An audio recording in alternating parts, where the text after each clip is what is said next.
اہل بدر کی دنیا سے بے رغبتی اور شوق شہادت، رب تعالیٰ یہ پسند فرماتا ہے کہ اس کا بندہ دنیا میں رہتے ہوئے دنیا سے دل نہ لگائے، دنیا صرف ضرورت پوری کرنے کی حد تک ہو، دل اللہ تعالیٰ اور اس کے رسول صلی اللہ علیہ وآلہ وسلم کی محبت سے معمور رہے، کیونکہ دنیا کی محبت ایسی بیماری ہے کہ جو شخص اس میں مبتلا ہو جائے وہ نہ صرف اپنا سکون گنوا بیٹھتا ہے بلکہ بے شمار گناہوں کا ارتکاب بھی کرنے لگتا ہے۔ اس کے برعکس دنیا سے بے رغبتی ایسی نعمت ہے کہ جس خوش نصیب کا دل دنیا کی محبت سے پاک ہو جائے وہ نہایت پرسکون بھی ہوتا ہے، موت سے بے خوف ہو کر جذبہ شہادت سے سرشار بھی ہوتا ہے، اور اس کے حسن کردار کی برکت سے اللہ تعالیٰ اسے اپنا محبوب بھی بنا لیتا ہے۔ سیدنا سہل بن سعد ساعدی رضی اللہ تعالیٰ عنہ سے روایت ہے کہ ایک شخص نے نبی کریم صلی اللہ علیہ وآلہ وسلم کی بارگاہ میں حاضر ہو کر عرض کی، مجھے ایسا عمل بتائیے جس کے ذریعے میں اللہ تعالیٰ کا محبوب بھی بن جاؤں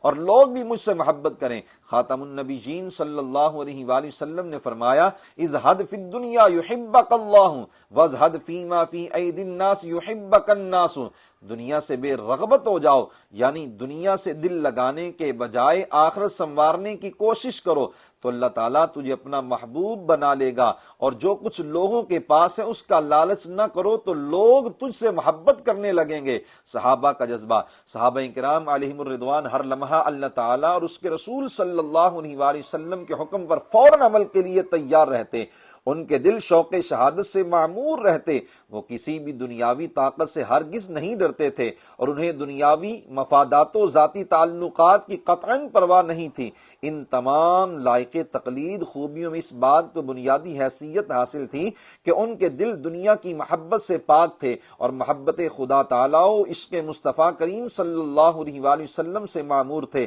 پروردہ آغوش نبوت سیدنا انس بن مالک رضی اللہ تعالیٰ عنہ سے روایت ہے کہ جب بدر میں مسلمان اور کفار جمع ہو گئے تو رحمت عالم صلی اللہ علیہ وآلہ وسلم نے فرمایا، قوموا الی جنت عرضها السماوات والارض، یعنی جلدی سے اس جنت کی طرف بڑھو جس کی وسعت میں تمام آسمان اور زمین سما جائیں، یعنی جہاد کے لیے بڑھو جس کی برکت سے بے پناہ وسعت والی جنت نصیب ہوگی۔ یہ سن کر انصاری صحابی سیدنا عمیر بن حمام رضی اللہ تعالی نے عرض کی، یا رسول اللہ جنت عرضها السماوات والارض، یا رسول اللہ صلی اللہ علیہ وسلم جنت کی وسعت میں سب آسمان اور زمین آ سکتے ہیں؟ سید عالم صلی اللہ علیہ وآلہ وسلم نے فرمایا، جی ہاں۔ وہ کہنے لگے، بخ بخ، واہ واہ، بہت خوب بہت خوب۔ آپ صلی اللہ علیہ وآلہ وسلم نے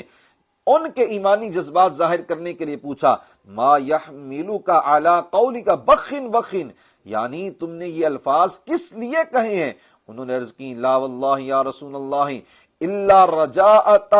ان اکون من اہلہا، قسم بخدا یا رسول اللہ اور کوئی بات نہیں، فقط اس امید پر کہے ہیں کہ میں بھی اہل جنت سے ہو جاؤں۔ نبی غیب داں صلی اللہ علیہ وآلہ وسلم نے فرمایا، فَإِنَّكَ مِنْ أَهْلِهَا، یقیناً تم جنتیوں میں سے ہو۔ سیدنا انس رضی اللہ تعالیٰ عنہ نے فرمایا، سیدنا عمیر رضی اللہ تعالیٰ عنہ نے یہ سن کر اپنی ترکش سے چند چھہارے نکالے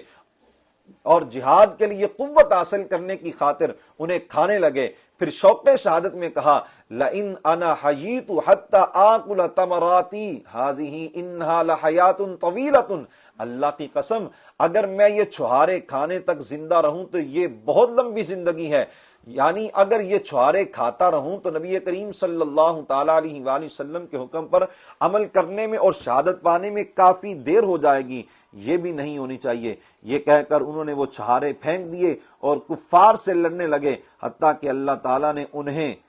بدر کے پہلے شہید کا درجہ عطا فرما دیا۔ چشم فلک نے یہ مناظر تو بے شمار مرتبہ دیکھے ہوں گے، لوگ مال و دولت یا دیگر دنیاوی مفادات حاصل کرنے کے لیے قرآن اندازی کریں، مگر شاید غزوہ بدر سے پہلے جان دینے اور شہادت پانے کے لیے قرآن اندازی ہونے کا منظر نہیں دیکھا ہوگا۔ حضرت سلیمان بن ابان علیہ الرحمہ کہتے ہیں، سیدنا خیثمہ بن حارث اور ان کے بیٹے سیدنا سعد بن خیثمہ رضی اللہ تعالی عنہما دونوں کی چاہت تھی کہ غزوہ بدر میں شریک ہوں۔ رسول اللہ صلی اللہ علیہ وآلہ وسلم کی بارگاہ میں اس معاملے کا ذکر ہوا تو آپ صلی اللہ علیہ وآلہ وسلم نے حکم دیا کہ دونوں میں سے کوئی ایک شریک ہوں، یعنی دوسرے گھر والوں کے پاس رہیں۔ سیدنا خیثمہ نے اپنے بیٹے سے فرمایا کہ میں والد ہوں، مجھے ترجیح دو اور آپ گھر میں رہو۔ وہ کہنے لگے، لو کان غیر الجنتی لآثرتک بہ انی لا ارجو الشہادۃ فی وجہی ھذا۔ ابا جان اگر جنت کے علاوہ کوئی معاملہ ہوتا تو میں آپ کو ہی ترجیح دیتا،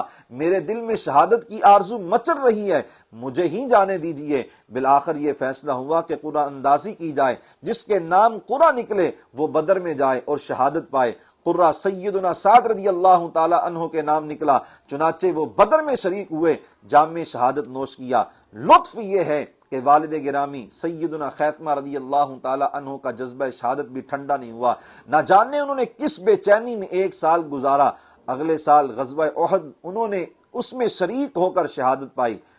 اگر ہم اپنی صورتحال کا جائزہ لیں تو افسوس ہوگا کہ انفرادی اور اجتماعی طور پر ہم دنیا کی محبت میں مبتلا ہو چکے ہیں اور موت سے ڈرتے ہیں، مال و دولت جمع کرنے کے لیے حلال و حرام کی پرواہ نہیں کرتے، دنیا کے کاموں میں اتنے مصروف ہو چکے ہیں کہ نماز اور حج وغیرہ فرائض کے لیے بھی وقت نکالنا مشکل ہوتا ہے، زندگی بھر نیکی کے کاموں کو آنے والے کل پر مؤخر کرتے رہتے ہیں۔ بلکہ بہت سے لوگوں کا تو یہ خیال ہوتا ہے کہ ابھی تو جوانی ہے، موج مستی کی عمر ہے، بوڑھے ہو کر نیکیاں کر لیں گے۔ یہ دنیاوی مفادات کی محبت اور موت کے خوف کا ہی نتیجہ ہے کہ 50 سے زائد اسلامی ممالک ہونے کے باوجود نہ تو اسلامی شاعر کی ناموس کا تحفظ ہے اور نہ ہی مسلمان محفوظ ہیں۔ ہم جیسوں کی بات کرتے ہوئے باری تعالیٰ نے فرمایا بل تؤثرون الحیات الدنیا والآخرۃ خیر وابقی ان ھذا لفی الصحف الاولی صحف ابراہیم وموسیٰ، بلکہ تم دنیاوی زندگی کو ترجیح دیتے ہو